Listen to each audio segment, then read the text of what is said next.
Bonsoir à vous tous et bienvenue à notre étude biblique sur les paraboles du royaume des cieux. Les paraboles de Jésus sur le royaume des cieux.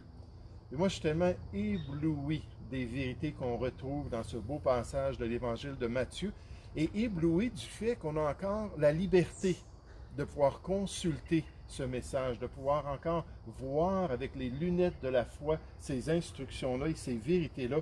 Bienvenue à ce survol des réalités invisibles de l'œuvre de Dieu, de ce que Dieu fait parmi les hommes, sur les réalités que nous acceptons par la foi, puisqu'elles sont révélées dans la parole du Dieu qui ne ment point. Le Dieu qui dit seulement la vérité, le Dieu véritable.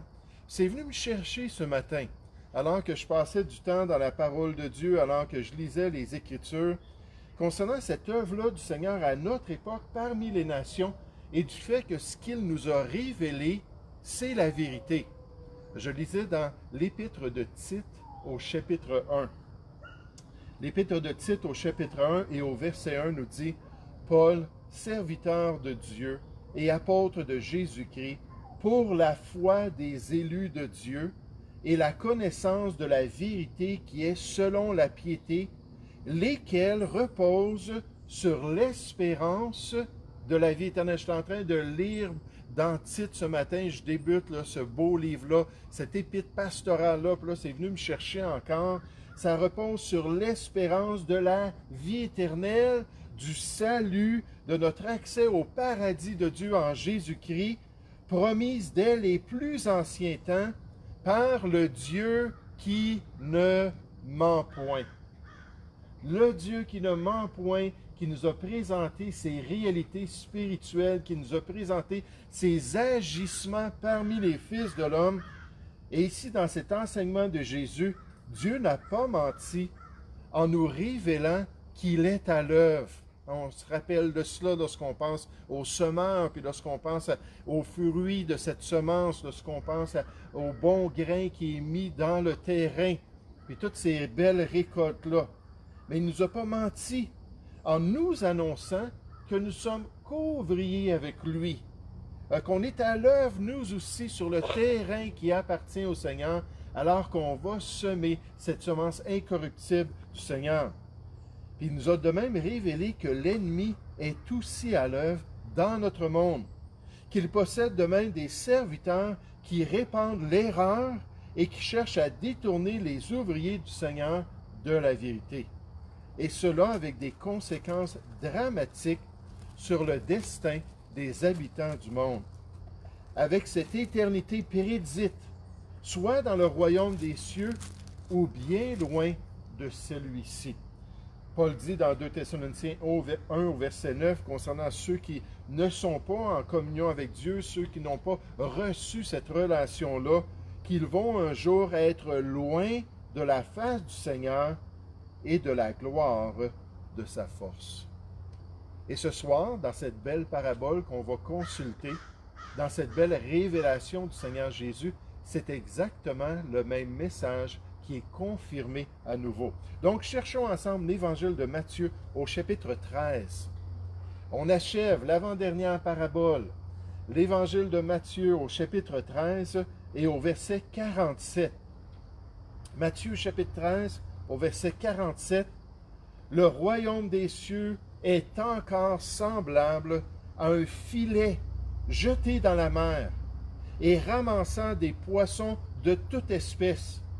Quand il est rempli, ce filet-là, du pêcheur, les pêcheurs le tirent et après s'être assis sur le rivage, ils mettent dans des vases ce qui est bon et ils jettent ce qui est mauvais. Il en sera de même à la fin du monde. Les anges viendront séparer les méchants d'avec les justes, donc les méchants qui côtoyaient les justes dans ce monde. Ils vont venir pour séparer les méchants d'avec les justes et ils les jetteront, en parlant des méchants, dans la fournaise ardente où il y aura des pleurs et des grincements de dents. Avez-vous compris toutes ces choses? Oui, répondirent-ils. En face de cette grande révélation, en fait, de cette grande confirmation de tout ce que Jésus avait déjà annoncé concernant le royaume des cieux, alors qu'il a déchiré le voile de l'éternité et du spirituel pour nous montrer les agissements de Dieu, il dit à ses disciples comme c'est important pour vous de bien comprendre ces vérités.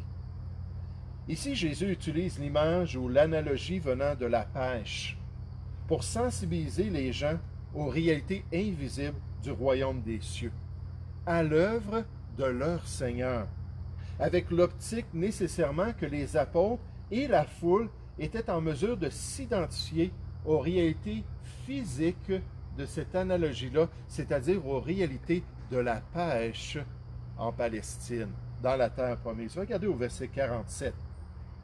Il dit, « Le royaume des cieux est encore semblable à un filet jeté dans la mer. » Quelle belle image! « Et ramassant des poissons de toute espèce. Quand il est rempli, les pêcheurs le tirent, et après s'être assis sur le rivage, ils mettent dans des vases ce qui est bon, et ils jettent ce qui est mauvais. » Dans cette image, ici, le Seigneur Jésus nous parle des bons poissons qui étaient conservés, et nécessairement, c'était le standard, c'était la coutume, c'était la pratique, et des mauvais poissons qui étaient rejetés.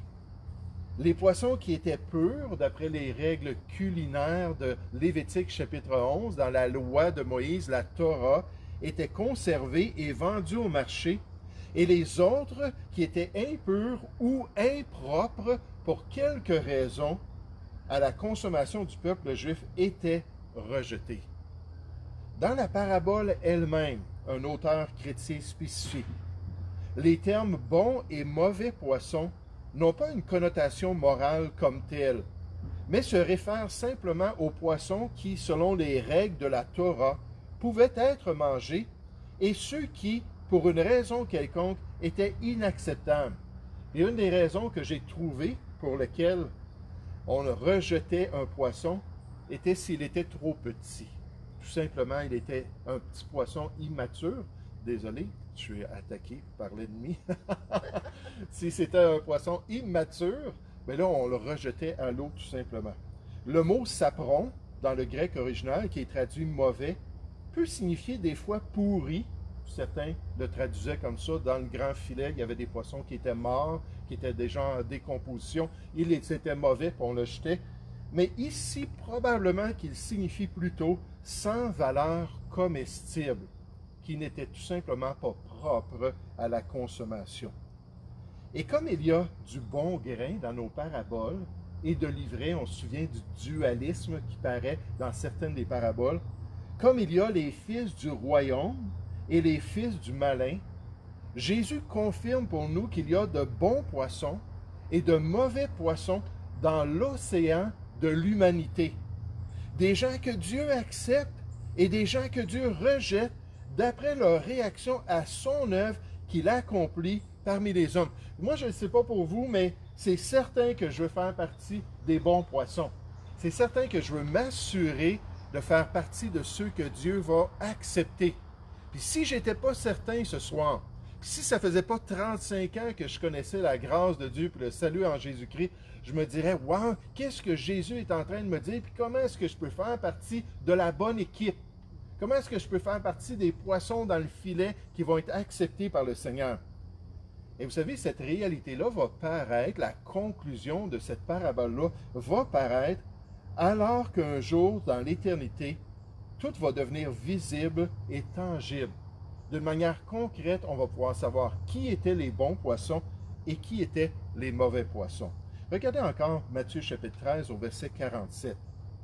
On nous dit, « Le royaume des cieux est encore semblable à un filet jeté dans la mer et ramassant des poissons de toute espèce quand il est rempli. » Quand c'est le temps de faire le tri, quand on est arrivé à la fin de l'histoire humaine, on nous dit, les pêcheurs le tirent, et après s'être assis sur le rivage, ça faisait partie de leur responsabilité, ça faisait partie de la tâche qu'ils avaient de pouvoir examiner ces poissons-là. Ils mettent dans des vases ce qui est bon, et ils jettent ce qui est mauvais. Puis là, regardez, l'analogie arrête alors que la réalité paraît. il en sera de même à la fin du monde. Les anges viendront séparer les méchants d'avec les justes, et ils les jetteront dans la fournaise ardente. La géhenne, que Jésus utilise ailleurs, qu'il a pris de la mythologie juive pour parler de cet endroit de damnation, ou le lac de feu qui est décrit dans la prophétie biblique concernant les derniers temps. Ils les jetteront dans la fournaise ardente où il y aura des pleurs et des grincements de dents. Oh, qu'il va y avoir des regrets. Oh, que les gens vont se remettre en question en face de cette réalité-là, qu'ils font partie des mauvais poissons qui ont été rejetés par Dieu. Spirituellement, la Bible décrit de méchants poissons parmi les hommes, et elle affirme qu'il y a des poissons qui sont justes parmi eux. Comment faire la différence? Ici, on ne nous donne pas de détails dans notre texte biblique. Comment déterminer ceux que Dieu va recevoir dans son royaume et ceux qu'il va rejeter? Ceux qui vont passer l'éternité avec lui et ceux qui vont passer l'éternité bien loin de lui, comme on a vu, loin de la face du Seigneur et de sa force pour toute l'éternité. Vous savez, cette question-là est très facile à répondre parce que la Bible est très claire sur le sujet. Cherchez avec moi l'Épître aux Romains au chapitre 3. L'Épître aux Romains au chapitre 3, comment distinguer les bons des méchants selon le restant du Nouveau Testament. Et là, on tourne dans l'Épître par excellence, parce que le grand terme, le grand sujet de l'Épître aux Romains, c'est la justification du pécheur. C'est comment est-ce qu'on peut être rendu juste aux yeux de Dieu, comment est-ce qu'on peut être sauvé. L'Épître aux Romains au chapitre 3 et au verset 9, on nous dit « Quoi donc? » En parlant des Juifs, Romains 3, 9. « Sommes-nous plus excellents que les non-Juifs? » Et Paul répond à sa question « Nullement. Car nous avons déjà prouvé que tous, et vous allez voir, c'est des absolus tout à travers ce passage, il n'y a pas d'exception. Tous, Juifs et Grecs, sont sous l'empire ou la domination du péché, selon qu'il est écrit, « Il n'y a point de juste, on pourrait dire, il n'y a aucun bon poisson. » Ça n'existe pas du tout parmi les hommes. Il n'y a point de juste, pas même un seul. Nul n'est intelligent, nul ne cherche Dieu.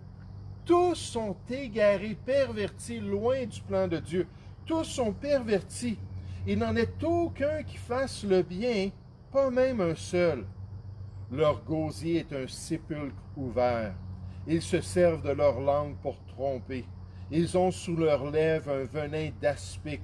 Leur bouche est pleine de malédiction et d'amertume. Nécessairement, c'est de l'abondance du cœur que la bouche parle. Étant si méchant que cela, ce qui sort, c'est plein de méchanceté. Leur trésor est corrompu. Ils ont les pieds légers pour répandre le sang. La destruction et le malheur sont sur leur route, et ça, on voit ça tout à travers l'histoire. Surtout dans ceux qui avaient de l'autorité et une puissance quelconque, qui ont manifesté leur méchanceté contre les êtres humains, contre leurs prochains. Ils ne connaissent pas le chemin de la paix, verset 17. La crainte de Dieu n'est pas devant leurs yeux. Or, nous savons que tout ce que dit la loi, qui juge l'état de l'homme, elle le dit à ceux qui sont sous la loi, afin que toute bouche soit fermée.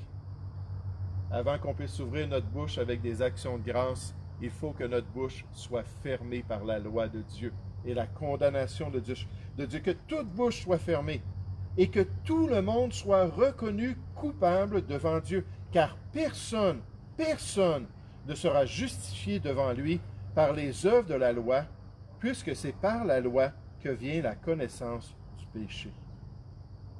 Il n'y a aucun juste, les Écritures nous disent, aucun bon poisson parmi les hommes.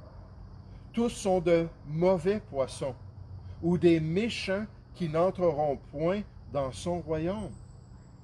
Alors, comment est-ce qu'on peut réconcilier ça avec ce que Jésus a dit? Comment Jésus pouvait-il parler de cette pêche qui donnait des bons résultats et de mauvais résultats si tout est mauvais parmi les hommes? La réponse se trouve dans le fait que tous les pécheurs et tous les méchants, effectivement, tous les mauvais poissons, peuvent devenir justes et bons par la grâce de Dieu. Et c'est ça la bonne nouvelle des Écritures. Ça ne dépend pas de nous. Ce n'est pas nos bonnes œuvres. Ce n'est pas nos sacrements. Ce n'est pas notre amour pour notre prochain. C'est rien qu'on puisse faire personnellement, pas les petits rituels ou les sacrifices qu'on offre. Un auteur, j'étais en train de lire un livre, c'est la conclusion d'un livre que je lisais depuis un certain temps. Et l'auteur terminait en disant, c'est pas juste d'être religieux qui est important. Parce qu'il dit, en Israël, le peuple juif, dans la majeure partie de son histoire, ont été très religieux, mais ils étaient religieux dans l'idolâtrie, dans le mensonge et l'erreur. Donc, c'est pas juste de dire j'ai la foi, c'est pas juste de prononcer le nom de Dieu, on a tous le même Dieu. Non, c'est quel genre de foi que tu as, puis quel genre d'approche que tu as à Dieu. Est-ce que tu es un Caïn ou est-ce que tu es un Abel? Caïn qui était religieux et rebelle, et Caïn qui était religieux mais soumis à Dieu. Puis quand il a dit ça, c'est comme pouf! Wow! C'était très simple, mais c'était très révélateur. C'est vrai, c'est pas juste d'être religieux, c'est d'avoir le cœur à la bonne place et de faire la volonté de Dieu. Mais regardez la bonne nouvelle au verset 21. On vient de tout décrire, là on est dans Romains chapitre 3, on vient de tout décrire l'état de l'être humain. On est tous des mauvais poissons, on est tous dans le même bateau, si on pourrait dire, dans le même filet du bateau. Au verset 21, mais maintenant, sans la loi, sans les efforts de l'homme, sans des critères externes, est manifestée la justice de Dieu. Les bons poissons, on les appelle les justes. Là, on parle de la justice de Dieu, à laquelle rendent témoignage la loi et les prophètes. Justice de Dieu par la foi en Jésus-Christ pour tous ceux qui croient en Jésus. Il n'y a point de distinction, car tous ont péché et sont privés de la gloire de Dieu. On revient au fait qu'on serait péri comme un mauvais poisson et jeté au loin pour toujours. Si c'était juste de nous, sans Jésus-Christ et son salut. Et ces gens-là qui sont tous pécheurs, verset 24, ils sont gratuitement justifiés ou rendus justes. La justice est imputée sur leur dossier parce qu'en eux-mêmes, il n'y en avait pas un juste.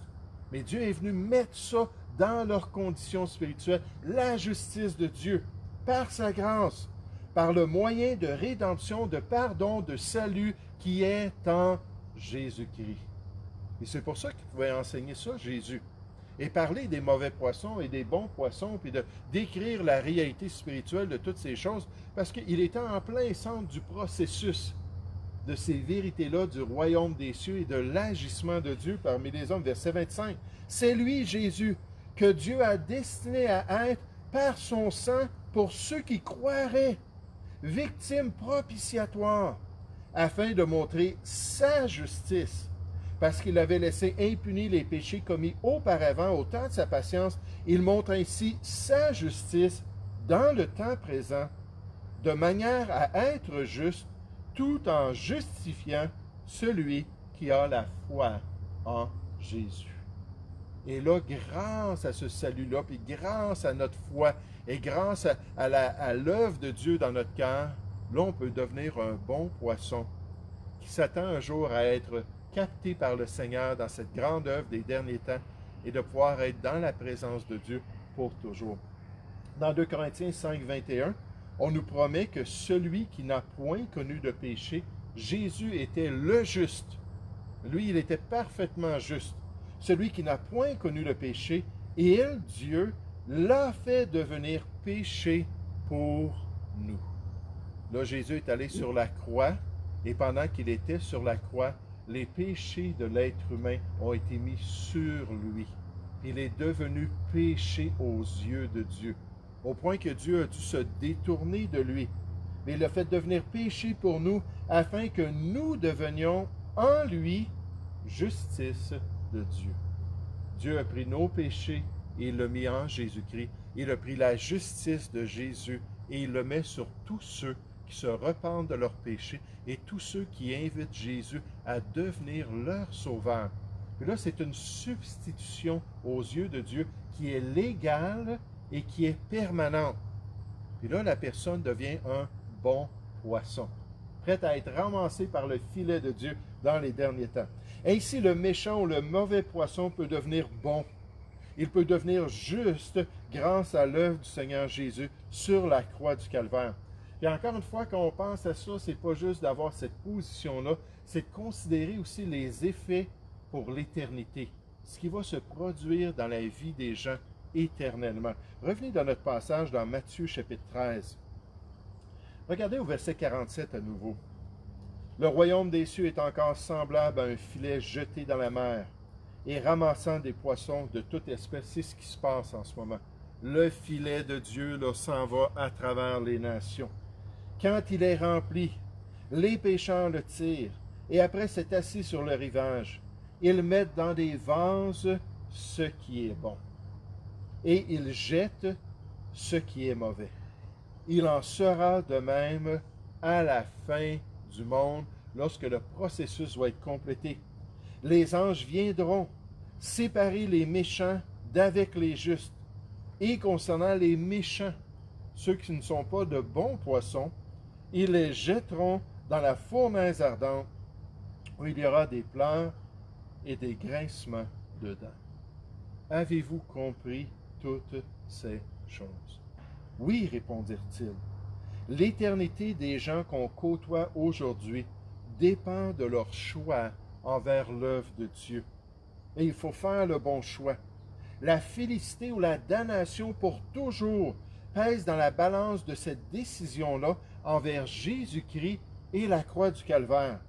Et en tant qu'enfant de Dieu, il faut continuellement se rappeler cette réalité éternelle du royaume des cieux. Il faut garder ça à l'esprit, il faut se rappeler cette réalité-là. Il faut se souvenir et accepter que la vie éternelle attend celui qui tournera avec foi son regard vers la croix du Calvaire, mais que les souffrances éternelles vont être le sort de ceux qui rejettent Jésus et son salut. Et c'est pour ça que Jésus a mis l'accent là-dessus en disant « Comprenez-vous toutes ces choses? Avez-vous des questions? Est-ce que c'est clair? Est-ce que vous avez ça dans l'esprit alors que vous accomplissez l'œuvre de Dieu ici-bas? Que l'éternité même des gens pèse dans la balance alors qu'ils doivent considérer l'œuvre de Dieu. Et notre implication en tant que chrétien, j'ose le dire, et notre efficacité dans l'œuvre du royaume des cieux vont dépendre de notre compréhension, de notre acceptation, parce qu'il y a bien des chrétiens qui ont de la misère à accepter ces deux réalités-là, la félicité éternelle ou la damnation éternelle. Puis je comprends, c'est très difficile. Même Darwin, qui avait été élevé par des parents chrétiens, a dit que lorsqu'il était à l'université, là j'essaie de me souvenir, Christ College, je pense que c'était à Oxford, mais pendant qu'il était à l'université, il entendait des messages concernant la damnation. Puis il dit ça est une des choses qui m'a amené à me détourner de la Bible, à me détourner de Dieu, parce que la plupart de mes ancêtres, a-t-il dit, ne croyaient pas en Jésus-Christ. Et de croire qu'ils sont damnés pour l'éternité, il dit ça, c'était trop grand pour moi. Mais il faut accepter, il faut comprendre, accepter et nous souvenir de cette réalité spirituelle-là de l'œuvre de Dieu sur la terre. Regardez un dernier passage dans Matthieu, chapitre 7. Et là, ça nous amène à une responsabilité. Ça nous amène à un choix de pouvoir guider les gens vers une décision, de pouvoir les encourager, de pouvoir leur partager la bonne nouvelle. Quand Jésus-Christ, on peut devenir un bon poisson, puis leur dire, ah, j'étais un mauvais poisson, puis je suis devenu un bon poisson grâce à l'œuvre de Dieu. Matthieu chapitre 7 au verset 13, entrez par la porte étroite, car large est la porte, spacieux le chemin qui mène à la perdition, et il y en a beaucoup qui entrent par là. Jésus leur révèle encore la réalité. Il côtoyait des gens de toute espèce dans leur ministère. Mais Jésus leur dit, écoutez, comprenez que chacune de ces personnes-là est sur une de deux voies. Soit une voie large ou soit une voie étroite. Et s'ils sont sur la voie large, comme la plupart des gens, ils s'en vont dans cette voie qui est facile, dans cette voie qui est populaire, puis ils vont arriver un jour dans l'éternité sans Dieu.